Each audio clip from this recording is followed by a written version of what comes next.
Krishna. It's good to be back in Toronto.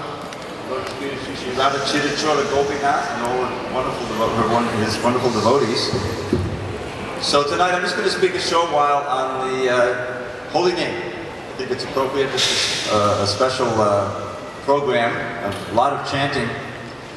So what I want to do first is offer my obeisance to Srila Prabhupada. Om Jnana Timarandasya Jnanandana Shalakaya Chakshu Unmilitam Mena Tasmai Shri Gurave Namaha. I was born in the darkness of ignorance. My spiritual master Srila Prabhupada opened my eyes with the torchlight of knowledge. I offer my humble obeisance unto him and all members of Sri Parampara. So by the arrangement of Krishna and Chaitanya Mahaprabhu, when Srila Prabhupada began his movement in 26 2nd Avenue, shortly thereafter he was able to make a recording of the Hare Krishna mantra and the Gurvashtak and other things. Probably most of you are familiar with that recording. And that recording then went out, and one of the ardent listeners of that was George Harrison of the Beatles. And he describes how he was just floating off the Greek islands in a yacht with John Lennon and listening to that chanting of Srila Prabhupada for days on end. So that chanting that Srila Prabhupada did was very important and effective.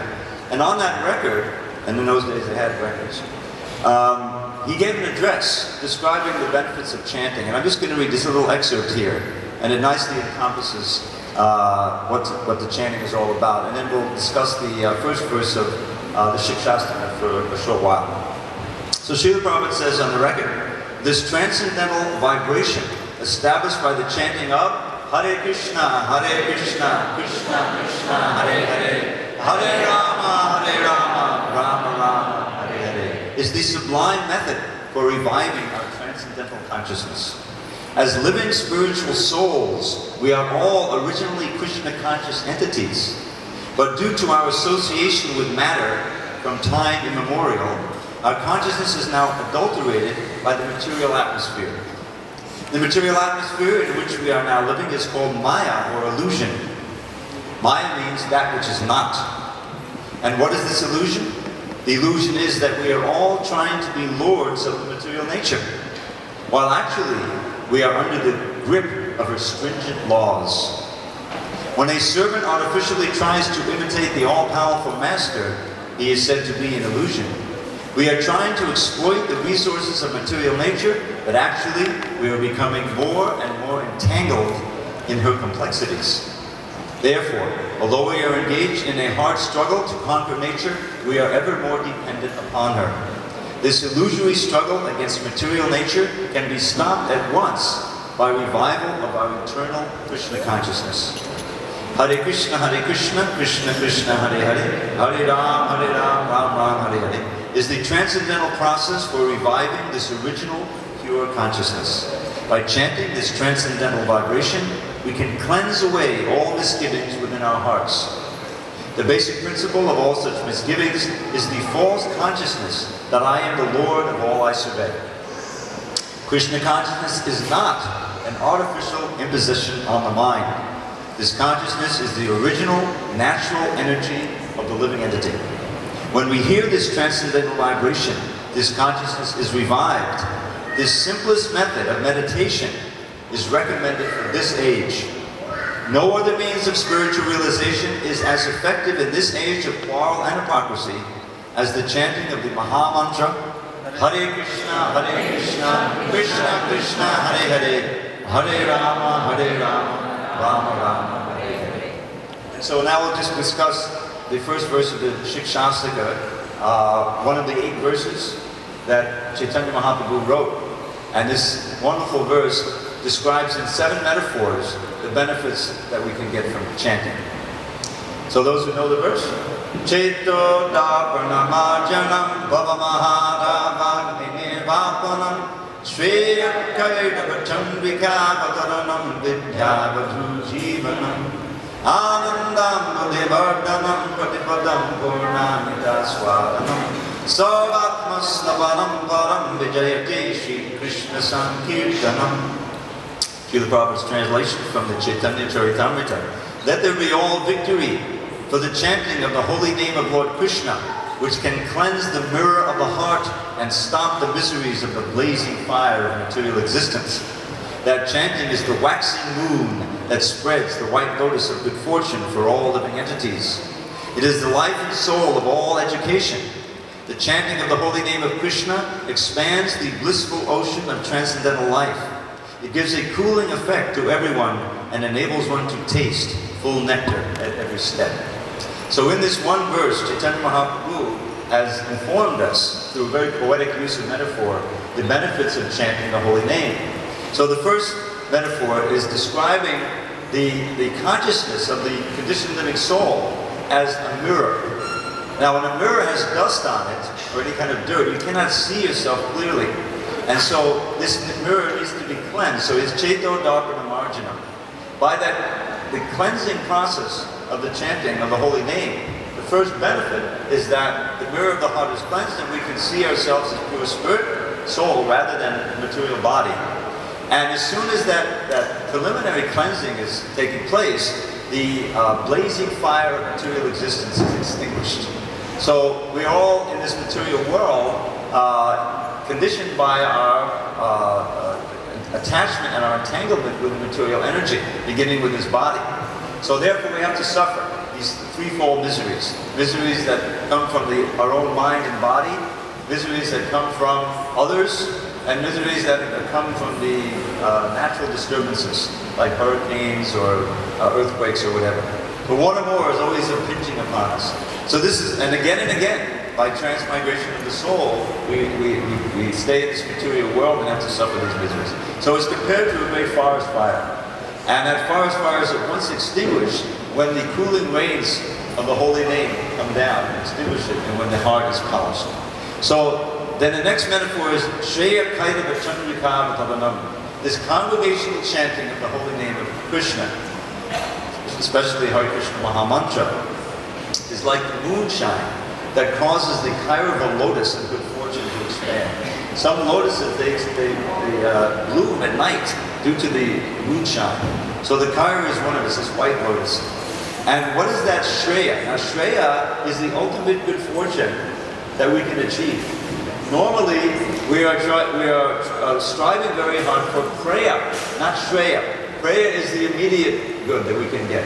That the amelioration of some pains that we're feeling, or some immediate pleasure that soon is finished. Every material pleasure has a beginning and an end, but spiritual pleasure, when we cultivate it, continues eternally.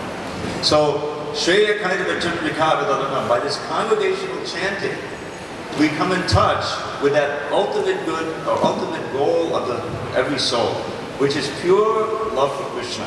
That is the source of this unlimited bliss that we're searching for. And we're searching in the wrong place in this world.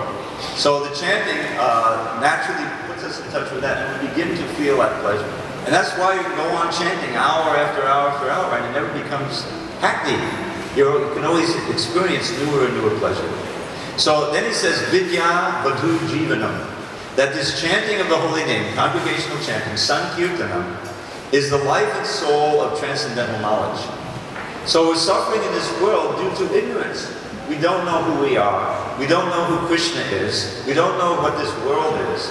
We don't know what the relationship is. We don't know how to really become happy or to mitigate our unhappiness.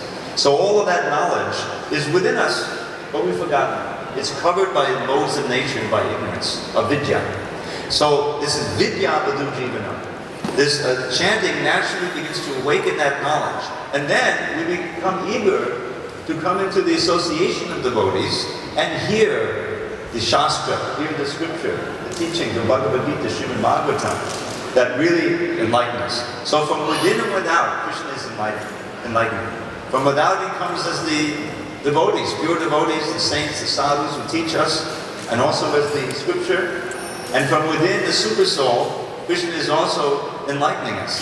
So it all begins with the chanting. It begins and ends with the chanting. So this is very important. Shreya Kaitava Vidya Vadhu Jivanam. And what is the result of all of this chanting? Anandam Vivardhanam.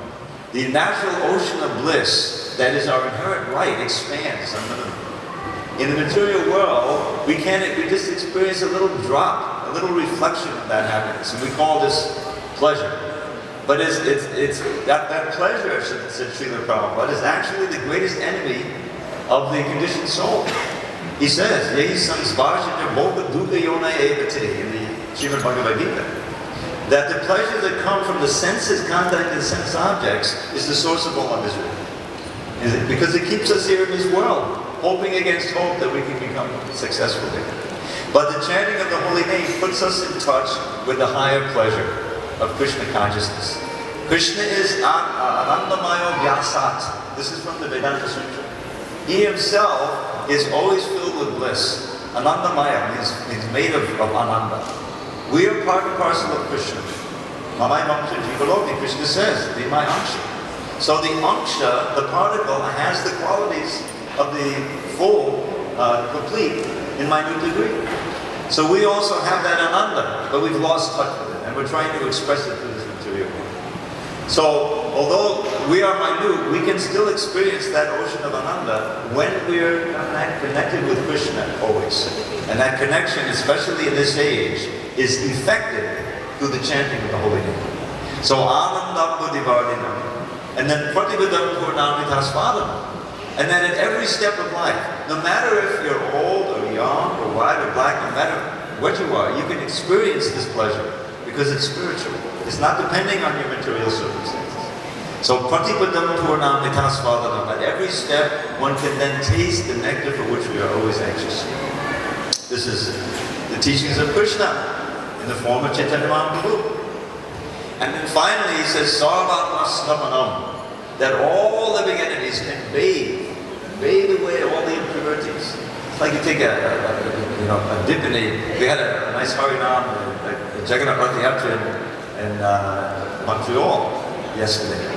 Big, procession as we will have here. And it's interesting, here there's a long procession. You go down Yonge Street, but it's all downhill.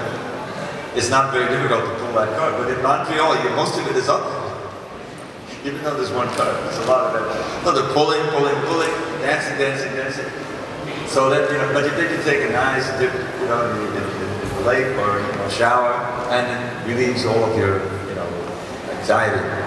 So we can all bathe our consciousness in this chanting of the holy name, and it's really just a question of removing the impurities that have accumulated since time immemorial. All of us, as Srila Prabhupada said in that address, are originally Krishna conscious beings. We're pure devotees of Krishna. We're dancing and chanting in the spiritual world. And we've forgotten that. We've turned away from Krishna. So the chanting, we're turning back to Krishna.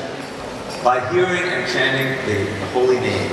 Krishna is, in the next verse he says he's invested all his potencies in these holy names. And he's made himself completely accessible. So we should take advantage of that opportunity. That's the beginning of this movement in the West, was from the chanting. Srila Prabhupada just had the cartwheel and he was chanting. And we had the little drum chanting in Tompkins Square Park. And as soon as some interested souls began to chant seriously, immediately it became attractive. Immediately the Krishna consciousness began to awaken. And it's still expanding. And eventually, Vijayate Shri Krishna Sankirtan, Padam Vijayate, that this chanting will be victorious over all of the illusion in this world. So, this is the Shikshastika at the beginning, and then the rest of the Shikshastika, he develops this and all the way to the highest levels of faith. So I'd like to just, since time is very limited, I want to just have a little slideshow. I think maybe we'll do Kevalashtika. You know the Kevalashtika? I wrote a little poem about it.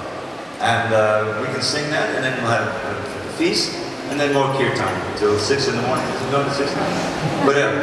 As long as we can go. I'm sorry, did I put you on the spot?